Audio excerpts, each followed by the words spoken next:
question? Oh yeah, if I made you sleep, of course, like, thank you Yeah, there will be so no much for disrespect. coming. Love you. I And mean, if we do have anybody- people outside taking your names, but it's fine. I mean, you're not gonna like get a visit by your house later. Yeah. It's totally fine. And if anybody's like tired of sitting and needs to stand, we will also understand that. Yeah, I will say one thing. This is the best like room if you just need to fidget. Like we will not mind at all. Sorry, anyway. So yes, you were saying that your husband had been diagnosed as a child. You as an adult, you had a fundamentally different experience. Go ahead. Yeah, so the acceptance in his family was similar to Jessica's, of like it's, normal in school. Right. Especially with his brother. So when I'm struggling with these things, he's like, I don't get this. And it's also very difficult to talk with my own family. Yeah. They are kind of in the denier camp. Even though all of them are. I'm like, Those are the strongest deniers, by the way. I was Like, one it's of those perfectly strong normal. deniers. okay. I also am a science teacher. I have a degree in biochemistry. I get genetics. Wow. So, yeah. Wow. Yeah. So, Mendel is big. Yeah. And, Look at these pea pods. I'll tell you more later. yes. So, That was a if anybody wants to. the question is how do you kind of navigate that of, even saying, hi, I'm in town for this conference, and like, what? So how do you navigate that? With your family. With Oh, your my family, family. with your family, how do you navigate that when they're trying their best to be supportive? They believe they are neurotypical. Got it. Okay. So I have kind of. And how is that? Is that anyone else? So basically, if I. Yeah, we might want somebody else to answer this, If because I- his family's incredibly supportive. Yeah, my family is like, well, by the way, when I said that I was a denier, I did not mean that ADHD didn't exist. I was just kind of like, it's like having an allergy or something, right? Like, I don't know. I didn't understand anything about it. The only thing I knew was something I'd heard when I was like 16, which is like, they can play video games. I mean, how bad can it be, right? Like that's all I knew. Meanwhile, just had it bad my whole life. I didn't know it. My family was very supportive though once they found out I got diagnosed, and when I got diagnosed, because I had rejected it. You said this at the very beginning.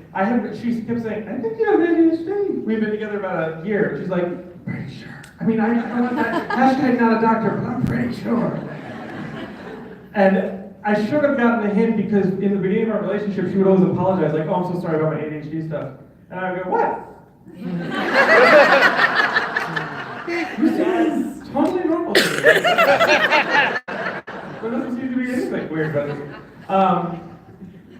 I rejected it for a very long time, and then I started helping her with the channel, and I was, cutting the videos and stuff for her. And what I didn't realize is that she had already she obviously didn't diagnose me, but she had already decided, like, he's got ADHD. And so whenever I'd be struggling with something, that's the episode she would write about. You had to still listen to me, but you had to edit the video, so you have to listen to me. Who's like an ADHD, hardcore ADHD super fan? Like you watched it like, yeah, okay. I bet you probably watched it like 50 times the video, right? I've watched it like 200 times.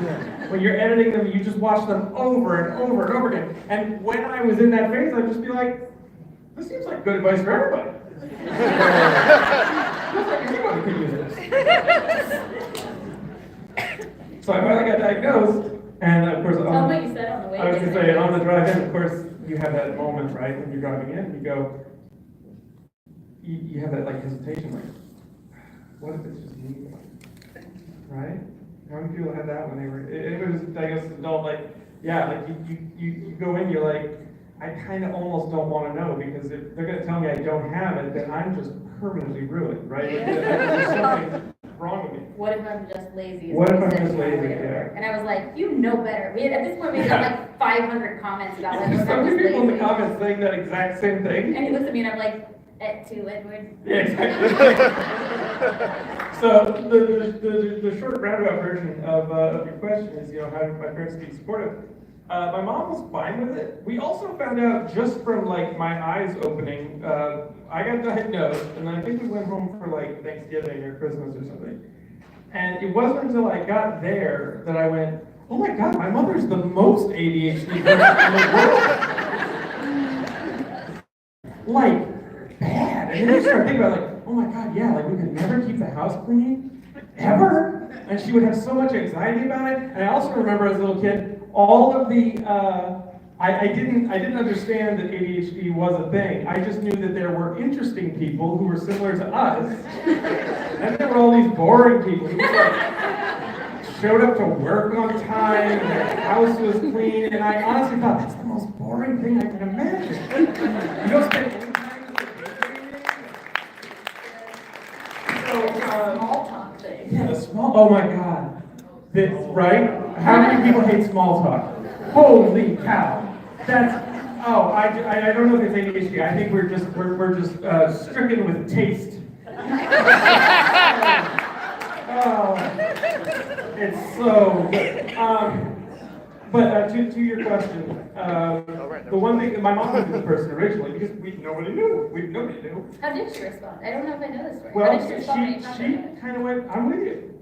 Because she watches the video, she was like, yeah. And she goes, and Oh, she had a long introduction to the whole ADHD right, thing. exactly. She didn't watch it. That's right. But to your question, one thing that I think I found helpful in sort of processing it for myself was two things. One, I had always heard that stereotype they can play video games. If they can play video games, they can do anything.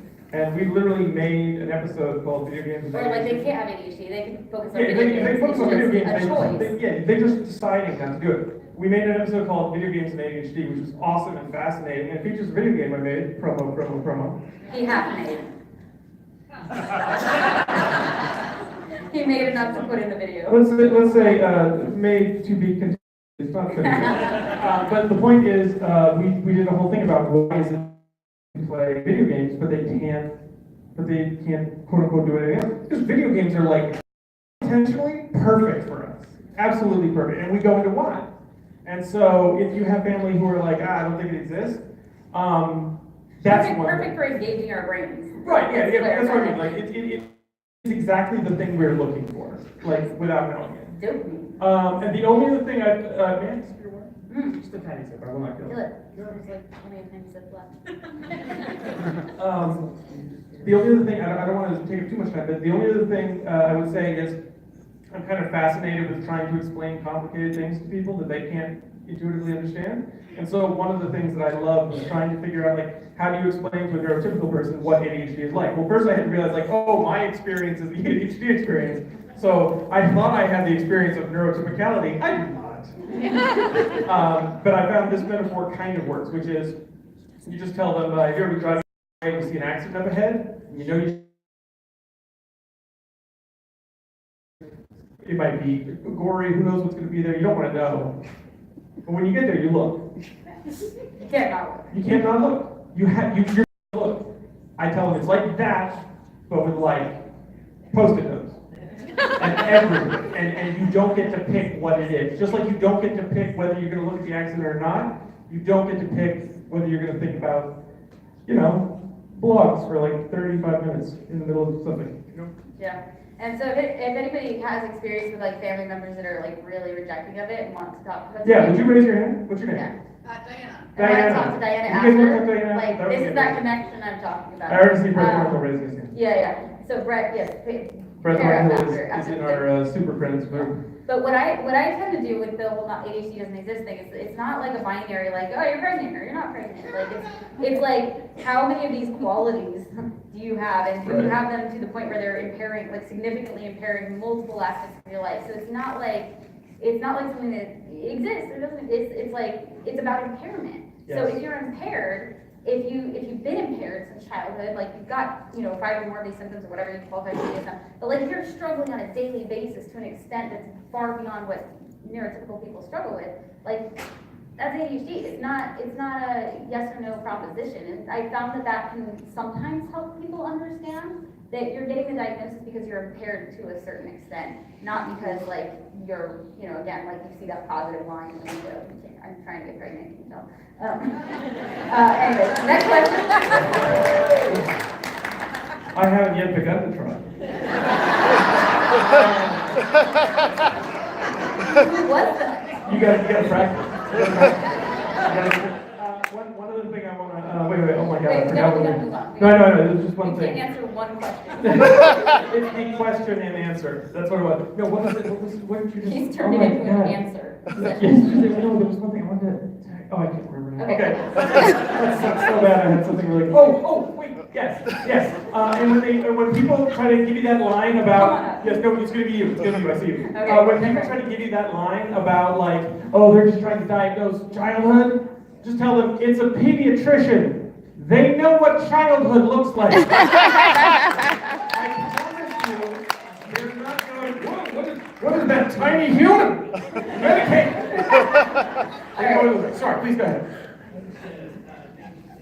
Hey, Nathan. How do you go through your daily life judging the difference between using ADHD as a reason versus using ADHD as an excuse? I have an answer for How do you, I this. just do the recording. How do you go through your daily life using ADHD? I will. How do you go through your daily life using ADHD as a reason versus using ADHD as an excuse? Yeah, I want to hear. I have an answer for this. But first, I just want to point out, Nathan I met in the airport in LA. Just as I was about to come, and he was like, I don't know for sure if I have a ticket, but like, I'm going.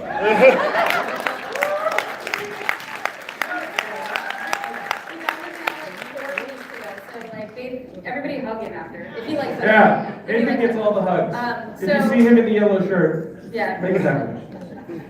So the question, ADHD ADHD versus versus- reason versus. Okay, so I use a step stool example. Okay, so I'm short, right? I have ADHD, I'm short. Like there are things about me that make me a little different. I'm wearing heels, which is why you may not have noticed. But I have trouble getting things off the high shelves because I'm short. That's a reason. It's a reason if I'm, it's an excuse if I'm like, I'm too short to get that thing off the top shelf and I walk away. That's an excuse. If I'm like, I'm too short to reach that, let me go find a step stool, that's an explanation. Yeah. To me. Like, it's only an excuse if you're saying, I give it up. Like, I'm just not gonna remember your birthday. I'm just not gonna do this because I have ADHD. Like, I'm gonna And you have to let that, telling the other person, you have to accept that I can't, that there's just things I'll never do. Yeah, I mean, it's like anything with relationships, like you gotta work and you gotta negotiate and compromise and all those things, but like, that to me is the difference between an explanation and an excuse. It's an explanation if you're like, this is how I am. It's an excuse if you're like, this is why I will never do anything you want me to do.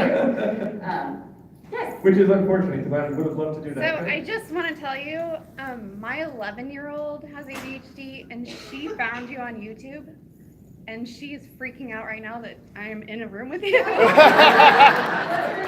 name is Zeta. Zeta? Yeah, Zeta. Can you get her on the phone? She's in Sunday school. Oh my God. But I have to get a picture with you, and you have to sign something. Yeah, She's we'll do she's pictures literally after. freaking out. But I will be in the Don't- lobby doing pictures after, for sure. But Or I here. will Yeah, say, but don't just tell her she could have been on the phone with us, but. we no, I couldn't decide. can't. She'll That would kill be- me forever. That would be a bad relationship with the Lord. But I will. Why does God come between me and you? Right? two? So her best friend since birth was told that ADHD does not exist and that she's being poisoned by her parents. Oh. And she sent her your videos. She messaged her your videos to say, please watch this. This is me and I'm proud of it. And it was you that did that. That's awesome. This is why.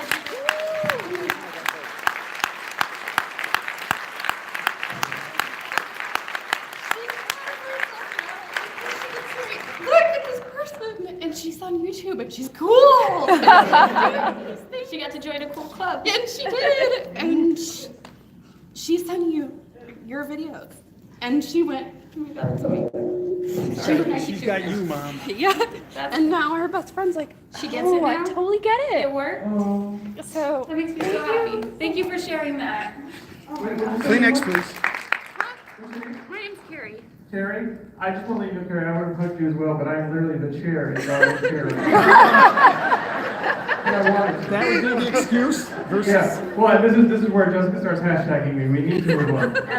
You want to say what she said for the recording? Gosh, yeah, thanks. We're just sitting here looking like skulls slowly drying, like. We're not medicated. I get nervous when I talk not getting. No, my best kicked in, I get terribly drunk. I couldn't repeat all that, that was just a big, the So- short version is that Carrie's daughter, 11-year-old daughter. her 11-year-old daughter, her best friend's parents are telling her best friend that Carrie's daughter's parents, which is Carrie's poisoning her daughter. This got to be a soap opera. The thing is, it was beautiful. Thank you so much for sharing. Yeah. That was really Yeah. awesome. Let me explain it. You know how quickly I just gave up on that. Too hard. ADHD is excused. Her 11-year-old daughter has a best friend who was telling her that that I know I was doing something, that she was being poisoned, and her daughter sent her best friend my videos and said, "This is what I have, and I'm actually proud of it," and it helped her friend to understand. And that's just like, this is why I do this work. This is like the whole reason. It's just amazing. So, and yes. Yeah. Question. And there, by the way, there was just hang tight right there. There was somebody I saw in the back middle there. You had your hand raised. If you raise it again, I'll get you. I didn't miss you. Go ahead. Thank you. I've worked with over 5,000 actors, including people who have won every award. You are an amazingly successful actress.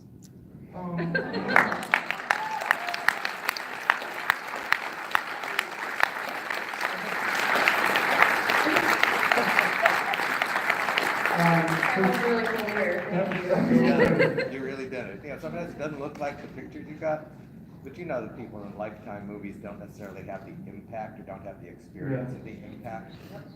You know, I would. For the recording, what he said was that Jessica, you know, He works with like he's 5,000 worked with actors? 5,000 actors, and he said you have an incredible director.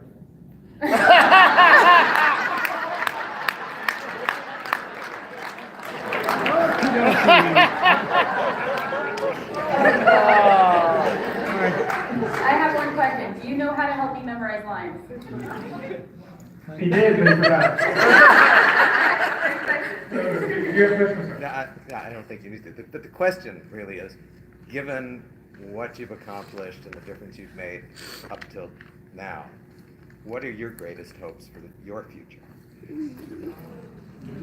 Okay, so I was Really hard. no, it's not. I know. For the longest time, it was just like, I just want to do this full time. Please, just don't make me enough money that I can do this full time. Just one job at a I'm time. so tired of working 2 jobs. But then I went full time, and I was like, oh, okay. Now what? And so like I kind of like enjoyed the break for a minute, and then realized like not having a day job anymore didn't mean I had unlimited time now, so things were still challenging. But then I caught my breath, and I actually went to, because of the work I'm doing with the tribe, and how much I realized the community is important in treating this disorder, really. I went to something called peer specialist training. And I learned more about how to support other people who are struggling like me, and the value that we have in being peers and not being an expert and not having the answers, and how empowering that can actually be the person you're talking to know that like, oh, they have their own answers, and letting them find their own answers instead of being handed them to them, or being handed a pill or being handed whatever. Being able to collaborate that way. Peer support is incredibly, incredibly powerful, and so what I'm doing now, like this is my huge hope for the future. What I'm doing now is I created an adult ADHD peer support group. It's not ready yet, so don't tell people yet.